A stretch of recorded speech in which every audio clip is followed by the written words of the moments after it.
वाहेगुरु जी का खालसा, वाहेगुरु जी की फतेह। ये जो आप देख रहे हैं ये अनंतपुर साहिब की पिक है।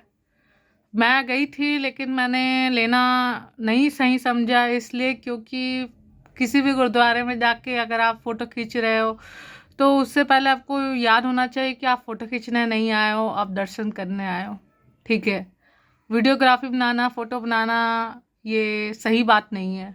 मेरा बनाने का एक ही मकसद है कि जो लोग ये चीज़ सोचते हैं कि निहंग सिख लोग बहुत अच्छे होते हैं, तो जी नहीं, हर कोई अच्छा नहीं होता।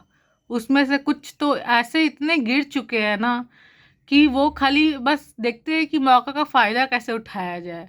ठीक है, अगर आप एक लड़की हो और खाली अकेले आप सोच रहे हो कि आप अनंतपुर साहिब या फतेहगढ़ साहिब जा रहे हो, तो याद रखना वहाँ का जो रेलवे स्टेशन है, वहाँ से अनंतपुर साहिब तक का रास्ता बहुत सुनसान टाइप से है। और ये चीज़ को लेके बहुत सारे लोग एग्री नहीं करेंगे, बट रियलिटी है एक लड़की के लिए एक ट्रैवल करना या फतेहगढ़ साहिब से गुरुद्वारा तक जाने की जो रेलवे स्टेशन तक की रास्ता है बहुत ख़राब है। स्पेशली लड़की के लिए रात के लिए सेफ़ नहीं है। आप अगर जा रहे हैं तो अपनी सेफ्टी से जाए, वरना मत जाए। क्योंकि लोग कहेंगे कि ये वीडियो क्यों बना रहे हो आप, इस चीज़ को नफ़रत की तरह फैला रहे हो। बट ये नफ़रत नहीं है, ये मेरी आप बीती है। मैं जैसे कि बात करूँगी, मैं 28 दिसंबर को मॉर्निंग की बात है, ट्रेन थोड़ी डिले हो गई। फतेहगढ़ साहिब के बाद जब ट्रेन पे मैंने देखा कि कुछ निहंग सिख लोग चढ़े थे, 2 निहंग सिख थे। मैंने सोचा कि शायद इनके बारे में बहुत लोग तारीफ़ करते हैं कि लोग बहुत अच्छे होते हैं। ठीक है, उन्होंने मेरे से पूछा कि कहाँ जा रहे हो बेटा? मैंने कहा कि मैं अनंतपुर साहिब जा रही हूँ। तो क्या फतेहगढ़ साहिब हो आए? मैंने कहा नहीं, मैं रिटर्निंग में होके आऊँगी। तो कहते ठीक है, हम जब उतरेंगे तो आप हमारे साथ चलना। तो मुझे लगा ठीक है, चलते हैं। फिर जब जब उतर के मैंने देखा कि अनंतपुर साहिब में रास्ता इतना बुरा है, कुछ भी नहीं है ना, वहाँ पे कोई ऑटो चलता है। उन्होंने कहा ना कि ये जो रोड से निकल के ना वहाँ पे ऑटो चलते हैं। मैंने कहा ठीक है, आगे चलते गए। उन्होंने पूछा आप कहाँ रहते हो बेटा? मैंने एग्जैक्ट कुछ नहीं बताया, क्योंकि मुझे लगता है किसी अनजान इंसान को अपना एग्जैक्ट इन्फॉर्मेशन देना वो सही नहीं है। ठीक है, तो मैंने जो मुझे बताना था वो मैंने बताया। तो कहते अच्छा अच्छा, हाँ मैं भी उधर रहता था, ये वो। तो मैंने कहा ठीक है, ज़्यादा मैं उनसे बात करना सही नहीं समझी। फिर कहते कि बेटा आप रुकोगे? मैंने कहा कि नहीं, मुझे तो वापस जाना है, क्योंकि मेरा तो ट्रेन है, मुझे यहाँ दर्शन करना है, यहाँ पे कुछ टाइम रुकना है, कुछ टाइम इन द सेंस कि कुछ घंटे रुकना है, उसके बाद जाना है। तो कहते अगर आप रुकोगे तो आप एक काम करो, हम लोग इकट्ठे कमरा ले लेते। क्या मतलब है इकट्ठे कमरा लेने का?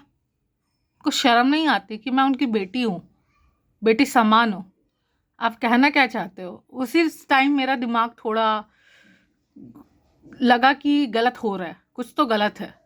फिर वो कहते हैं कि ये शॉर्टकट रास्ता इधर से चलो। जब वो कहे ना कि हम लोग एक काम करते अगर आपको रूम लेना तो इकट्ठे ले लेते, तो उस समय से ही मेरा दिमाग थोड़ा ख़राब होना शुरू हुआ कि ये कह क्या रहा है। फिर मैंने मैप खोला, मैप में मुझे कुछ और रास्ता दिखा रहा है, ये कुछ और रास्ते की तरफ लेके जा रहा है। तो मुझे सही नहीं लगा, मैं वहीं पे मेन रोड पे रुक गई। जब मैं मेन रोड पे रुकी ना, तो वो आवाज़ें लगा रहे थे, बट मैं अनजान बन के चली जा रही थी। क्यों चल रही थी? कि मुझे पता है कि ये सेफ्टी मेरे लिए नहीं है। जो वो शो कर रहे हैं कि नहीं आप चलो हमारे साथ, आप मेरे साथ सेफ हो। नहीं, आप किसी के भी साथ जाओगे ना, चाहे कोई भी इंसान हो, आज के डेट में ना 90% लोग बहुत गंदे हो चुके हैं। इवन अगर आप किसी से पूछोगे ना कि रेलवे स्टेशन कहाँ है, उससे कैसे जाना है, आपको कोई नहीं बताएगा, चाहे आपका कितना अच्छा दोस्त हो, कुछ भी हो। अगर किसी को बताना होता ना, सच में बता दिए होते कि रेलवे स्टेशन के पास इतना सुनसान है, ये वो, कुछ भी।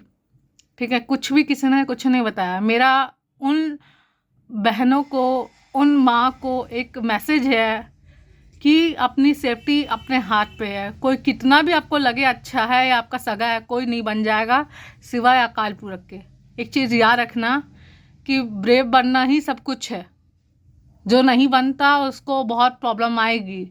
ठीक है, हम जैसे बहुत सारे इनोसेंट होंगे, ठीक है, मेरे को पता है कि कौन क्या है इस दुनिया में, क्या कर रहा है, वो चीज़ सारा कुछ पता है। क्योंकि जब आप मोस्ट ऑफ द टाइम जब आप अकेले चलते हो ना, तो आपको सबकी नीयत का पता लग जाता है।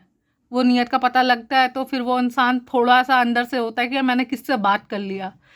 तो बस मेरे को वही मैसेज देना है कि ऐसा ना हो, ये चीज़ का ध्यान रखें। और इस चीज़ के लिए मुझे पता है कि काफ़ी लोग ये चीज़ को कहेंगे कि आप निगेटिविटी फैला रहे हो। नहीं, मैं निगेटिविटी नहीं फैला रही हूँ, सच्ची बात है। आप अगर कोई भी हो ना, चाहे आप किसी भी धर्म से हो, प्लीज़ किसी की माँ बेटी के साथ ऐसा मत करो, गलत मत करो, ठीक है? गलत करोगे तो यहीं पे सज़ा भुगतने को मिलेगा और कहीं कुछ नहीं मिलेगा, ठीक है? सोचो, इंसानियत रखो। यार कोई गुरुद्वारा जा रहा है, अगर वो नया बंदा है, उसको नहीं पता है कि कैसे जाना है, आप उसको डायरेक्शन दे दो। अगर नहीं दे सकते तो आप बोल दो कि आप गूगल मैप कर लो, ठीक है? ऐसे किसी को गलत मिसयूज़ करने के तरह मत भागो या मत उसको मिसयूज़ करो। क्योंकि आज आप कर रहे हो, आपके घर में भी माँ बेटी है, ठीक है? और जिनकी नहीं है ना, प्लीज़ इज्जत करो। क्योंकि आपको भी पता होना चाहिए कि आप भी एक औरत के पेट से ही पैदा हुए हो, ठीक है? गलत वर्ड मैं नहीं यूज़ कर रही, अगेन मैं बोल रही हूँ, मेरे साथ जैसा हुआ मैं आपको बता रही हूँ कि प्लीज़ आप लोग को जाना है, आप दिन में जाओ। बट दिन में भी जा रहे हो, मॉर्निंग में भी जा रहे हो, सेफ्टी रखना अपने हाथ में। नहीं रखोगे, ऐसे ही कोई आएगा आपको बता देगा कि ऐसे जाओ वैसे जाओ, नहीं। आप गूगल मैप कर लो, क्रॉस चेक कर लो खुद के साथ कि मैं जो कर रही हूँ वो सही है या नहीं है, ठीक है? ऐसे अब किसी के कहने पर मत जाना। अगेन कहना चाहती हूँ कि जो लोग रिटर्निंग रात को होते हैं फतेहगढ़ साहिब के लिए, आनंदपुर साहिब के लिए, स्पेशली लेडीज़ हो या कोई भी हो, मत होना। अगर स्टेशन जा रहे हो तो बहुत सेफ्टी से जाना। बहुत सुनसान जगह है, वहाँ पे कोई सेफ्टी नहीं है, जबकि होनी चाहिए थी और होना चाहिए। इंसान जाता है कि सोच के कि चलो मेरा सेफ्टी होगा, पर नहीं होता है ना, तो उसको लगता है कि क्या हो रहा है।